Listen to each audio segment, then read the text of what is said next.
20 anni fa la morte di Gino Bartali. Il Presidente della Repubblica Mattarella lo ricorda come un grande campione del ciclismo, ma anche un testimone di quello spirito di solidarietà, sacrificio e dedizione che ha rilanciato il Paese agli occhi del mondo. Bartali, scrive Mattarella, sarà ricordato anche come giusto fra le nazioni per avere contribuito a salvare centinaia di ebrei dalla deportazione. Enzo Romeo.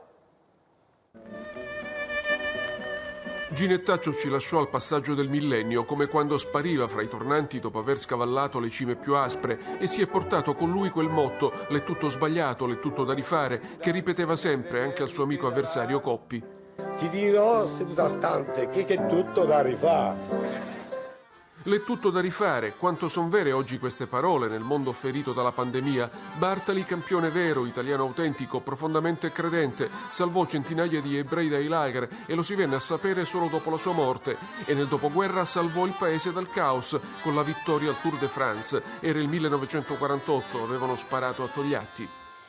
Le mie forze non sono ancora molto grandi, però sono fuori pericolo. L'immagine più bella ed attuale è questa: Colle del Galibier, 1952, Coppi in maglia gialla, Bartali ormai al tramonto. Chi diede la borraccia all'altro? Non lo si saprà mai. Si gareggia per arrivar primi, ma c'è il momento in cui prevale la solidarietà. Quando la salita si fa dura, l'acqua va condivisa con chi è accanto. Senza altruismo e generosità, la vittoria perderebbe sapore. Questo è l'insegnamento di Gino Bartali al tempo del coronavirus.